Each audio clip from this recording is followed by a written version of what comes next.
Why you should have a durable power of attorney. A durable power of attorney may be the most important document for you to have in your estate planning arsenal. This document is specifically created under the Florida statutes to allow a person named a principal the ability to appoint one or more agents or attorneys in fact who can do certain things on behalf of the principal, mainly related to finance or legal type things where it would typically require the principal's signature or the principal's doing. This allows another person to step in and do these things. Now, why this is so important is if at any point in your life you become incapacitated, and this is why the word durable is in the durable power of attorney. It lasts through incapacitation. So if you become incapacitated and you're no longer able to do things related to your financial management or things that are very important just for your survival, right? Especially related to planning or financial type matters. The only way for someone else to be able to do these things for you if you don't have a durable power of attorney in place is for them to go through the court system and get what's called a guardianship. Now, a guardianship can be very expensive. It also requires a lot of court oversight. So we're talking about something that's costly and also very burdensome.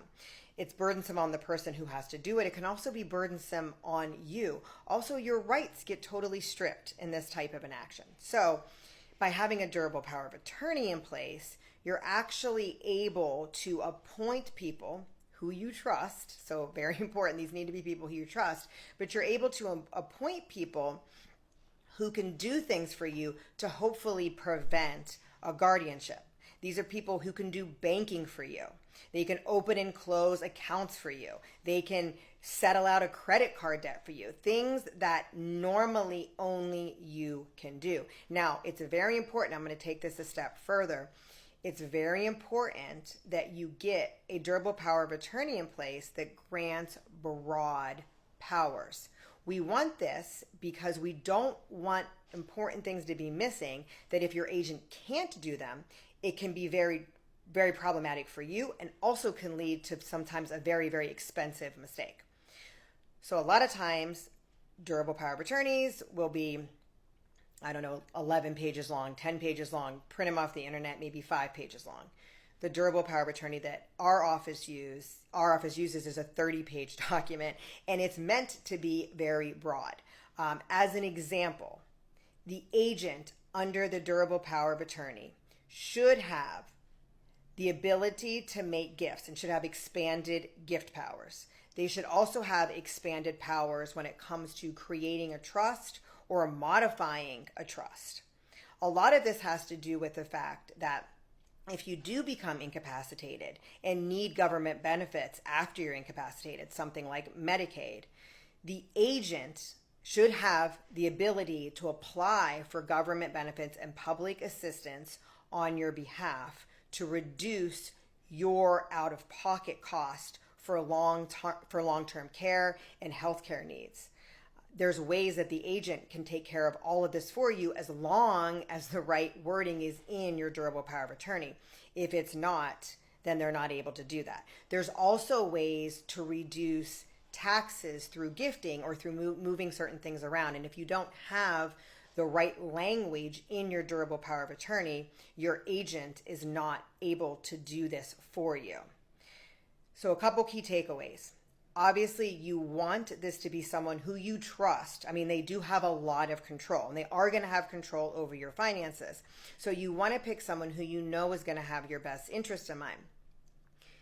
However, the reason that it's so important to get this in place and to make sure that it's in place for you for life is because ultimately what we're trying to do is make the road for you much easier, also be able to protect your assets so they don't have to be spent down for things like government assistance or Medicaid, and also make it just so whatever you're used to doing day to day can be done, especially in a financial or legal capacity, can be done by another person. There's not a lot of hold up. There's not a lot of waiting. It doesn't become burdensome. It's like life can just go on and someone else can take care of these things for you. So I can't stress enough why it would be so important to have this document in place, and especially to have the right type of document in place, not a short document that doesn't give enough powers, because then what can happen is the agent's in a situation where guardianship is still needed. So in order to sign this document, you do have to have capacity, which means you have to have the ability to understand what you're signing and know what you're signing and know who the agent is, know what you're granting, what types of powers and rights you're granting to the agent. So that's why it's also very important to get this in place before it's needed. If you get into a situation where you're incapacitated, and you're incapacitated to the point where you can't understand these things and you're unable to really give your informed consent to who the agent is or understand what they're doing, then it's too late to get it in place. And then you have to do the guardianship. So this is something that we should all consider doing once we become an adult at any age, because it is that important of a document. Okay, I hope this helps. If you have other questions about a durable power of attorney or other estate planning documents, or questions just about anything to do with probate, estate planning, inheritance at all, please contact our firm atCAUSE Law. If you're in Florida, contact our firm, and the link is in my bio.